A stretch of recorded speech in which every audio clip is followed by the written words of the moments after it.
თბილისის საქალაქო სასამართლომ ბიზნესმენ ლევან ჯანგველაძის მკვლელობის ორგანიზებაში ბრალდებულ საქართველოს ყოფილ მთავარ პროკურორს ოთარ რომანოვ-ფარცხალაძეს აღკვეთის ღონისძიების სახით პატიმრობა დაუსწრებლად შეუფარდა. ფარცხალაძე, რომელიც რუსეთში იმყოფება, ბრალს არ აღიარებს. სასამართლო პროცესის დაწყებამდე ფარცხალაძის ადვოკატმა გაგი მოსიაშვილმა ჟურნალისტებს განუცხადა, რომ მას და მისი დაცვის ქვეშ მყოფ პირს მოლოდინი არ აქვთ, რომ აღკვეთის ღონისძიების შეფარდებისას სასამართლო მოწოდების სიმაღლეზე იქნება. ადვოკატი ამბობს, რომ ფარცხალაძის წინააღმდეგ არანაირი მტკიცებულება არ არსებობს და ამ სისხლის სამართლის საქმეზე ლევან ჯანგველაძის მკვლელობაში ბრალდებული გელა უძილაურის საქმეა გადმოკოპირებული. მტკიცებულებები ამ ადამიანის მიმართ ფიზიკურად კი არა, ბუნებაში არ არსებობს.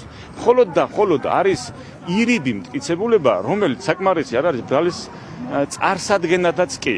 ამიტომ საუბრობთ ჩვენ, რომ დაუსაბუთებელია და ეს სტანდარტი, რა სტანდარტის დამკვიდრებასაც ბრალდების მხარე ცდილობს განსახილველ სისხლის სამართლის საქმეში, ბრალდებული სტატუსის ქვეშ ყოფი პირის მიმართ უბრალოდ არის არასწორი და უსამართლო. საქართველოს ყოფილი მთავარი პროკურორი ოთარ რომანოვ-ფარცხალაძე ლევან ჯანგველაძის შეკვეთით და ანგარებით განზრახ მკვლელობის ორგანიზატორად შინაგან საქმეთა სამინისტრომ გუშინ დაასახელა და ჯანგველაძის მკვლელობის საქმე გახსნილად გამოაცხადა. ქართული ოცნების შინაგან საქმეთა მინისტრის მოადგილის ალექსანდრე დარახველიძის თქმით, დროთა განმავლობაში დანაშაულებრივ დაჯგუფებად ჩამოყალიბებულ პირთა წრეს, ამ დაჯგუფების ლიდერებს ოთარ რომანოვ-ფარცხალაძეს და მისი ნდობით აღჭურვილ პირებს, ძმებ დავით და გიორგი მიქაძეებს, ბიზნეს საქმიანობასთან დაკავშირებით ლევან ჯანგველაძესთან გარკვეული სახის უთანხმოება და დაპირისპირება ჰქონდათ. დარახველიძის თქმით, ფარცხალაძემ დანაშაულებრივ ჯგუფთან ერთად ლევან ჯანგველაძესთან დიდი ხნის დაპირისპირებაში მყოფ სხვა პირთა შეკვეთით ამ უკანასკნელის მკვლელობა დააორგანიზა. პროკურორი ლევან ვეფხვაძე ამბობს, რომ უშუალოდ ფარცხალაძის და ძმებ მიქაძეების მხრიდან ჯანგველაძე საფრთხეს გრძნობდა, რადგან ბიზნეს საქმიანობასთან დაკავშირებით უთანხმოება ჰქონდა. რაც შეეხება ფარცხალაძის წინააღმდეგ მტკიცებულებებს, პროკურორი საქმეში მოწმეთა ჩვენებებზე მიუთითებს.